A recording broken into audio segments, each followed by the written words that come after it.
Guys, today we are doing a walk around of the Toyota Innova Crysta. So on the front you get a projector setup.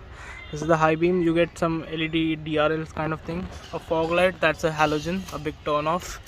It's a weird combo having a yellow light over here and a high beam, and the high beam is also a halogen. So really weird for driving at night. I'll just quickly open the engine bay now. Takes two hands. There it is. That's the 2.4 liter turbocharged engine. The diesel, obviously, it's a rear wheel drive, so you can see that as well. Very big engine there. This is like a workout. It's too heavy. This is how the front of the car looks. Looks good, but again the combo of a yellow halogen and a LED, big turn off. Moving to the wheels, get 16 inches. Very undersized for this kind of a car. As you can see, looks really small, but at least a 18-inch would do justice to the size of the car. At least gets a 205 section tire. Gets rear drum brakes also. That's a big turn off. At least dual disc was necessary in this car. Moving to the rear, this is how the rear looks. You get a big real exhaust in this car. Apart from it, all of this, none of it is LED. So this is also bulbs.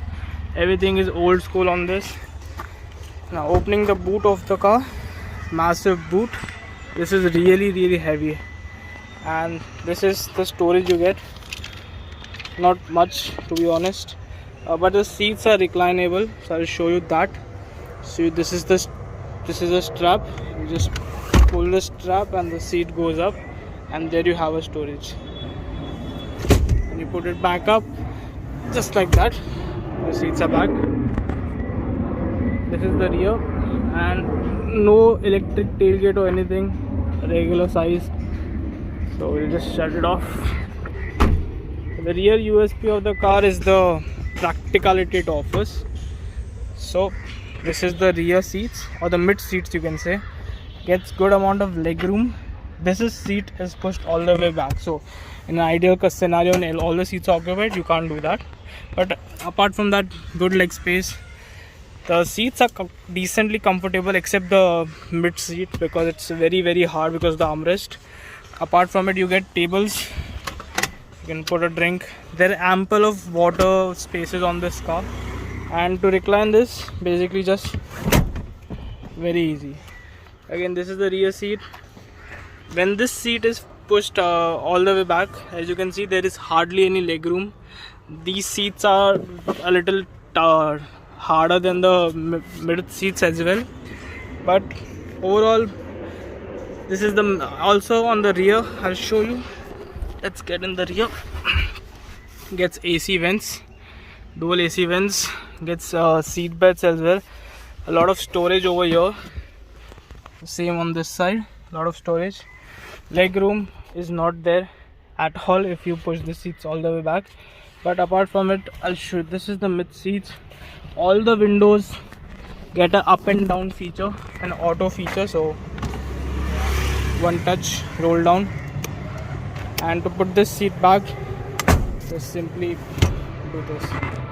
Now moving in the mid seats, the main disadvantage, you only get one USB over here, and you get a 12-volt charging socket over here, 12-volt on the front as well. We'll move to the front later, but it gets a nice piano black finish over here, a little bit of steel or metallic finish over here.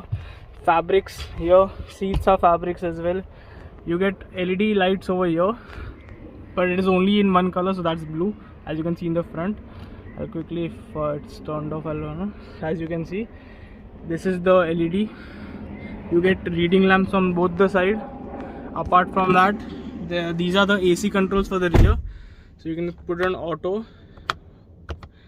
You can increase the fan speed from here as well, and this is the control for the LED lights over here. You get two AC vents. And let's move to the front now. The doors open wide, and the entry is really good. Like, this part is really good. You can easily just climb in the car. That's very neat. Apart from that, no auto folding mirrors on this car at this price point. Again, shocking. On the front, again the fabric, all windows up and down, one touch system, lock unlock buttons. This is the set the outside mirrors. This is for the child lock for the mirror. And moving to the front of the car, this again, the seats are very good, very comfortable. This is good. Again, fabric, again some piano black finish over here, metallic finish. You also get some fake wood over here. This is plastic, of course.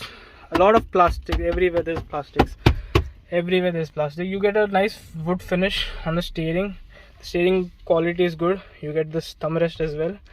Apart from that, let's talk about the steering controls. So this is the audio controls you get. Call and disconnect the call. This is to browse to this system. So I'll quickly show you that. So this is a little bit of MID you get, but again not very useful. So you can see the eco indicator. There is a range, and you can set this parameters as per you want. So you can customize that as well. But really nothing much to show. It gets a compass. It also gets some Bluetooth, so whatever you're playing on this system can be reflected here. And apart from that, there's messages and this setting. That's nothing more to talk about over here. Apart from that, let's talk about the instrument cluster of this one. So this is your RPM. It gets a temperature gauge, gets a fuel meter over here, a speedometer over here, and this is the center MID and tail lights over here.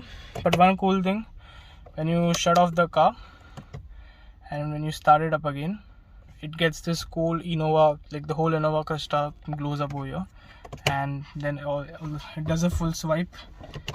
So it doesn't do a swipe.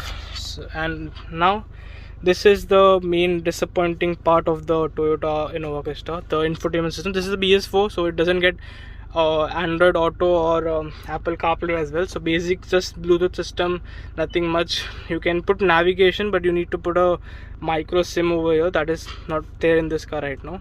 Apart from it, just get aux, FM and your basic stuff. So nothing more to talk about.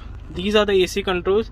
One more disadvantage with this is where you're driving like this, and this is in direct contact with the sunlight. Okay, so you can't properly see what is written over. So you always need to go like this. That's one point to consider. Again, you get automatic climate control over here. This is for the rear. This is all the other AC controls. You can change the modes from here. This is a rear defogger. Apart from it, it gets two driving modes. Eco, it gets three actually. Eco, I'll show you. So right now we're in Eco. We press Eco once again and it switches to normal mode, and then there's power mode. I'll talk about these modes in my driving video. Apart from that, I will show you this as well. It gets a cooling function over here. So you can see there is this vent over here. Plus you get cup holders over here, so you can cool them with the AC on both the sides. And storage wise, bottle storage, it gets over 25 liters of bottles you can put in this car easily, no issues. It's also getting a storage over here. This is very heighted, like this is, you can store a lot of things over here. Apart from it, gets a 12-volt charging socket over here. This is the gear lever. This is the handbrake of the car. You get a cup holder over here as well. This is the center armrest, not really very big, but it's there, and it's not very, like, it shuts like very easy, like it's very heavy. Gets a little bit of storage over here. Again, no outside dimming view mirror over here, and also there is no sunroof since it's a Toyota. These are the center light controls. So this is for individual settings. So you can, again, the buttons are not really good quality. Again, you can control the LED light from over here, from this button. This is for the door unlock and lock light, and with this you can turn on every light in the car. That is also there. And you get a sunglass holder over here. And apart from that, there is a mirror with a light. That's good. And that's pretty much it. You get a clock over here, hazard lights over here, AC vents everywhere, fake wood, and yeah, there's a decent amount of leg space in the front as well. That's pretty much it. This is the walk around of the car, just explaining what the whole car is about. And I'll be shooting a driving vlog soon, which will be uploaded after this. So stay tuned for that, guys, and see you in the next one.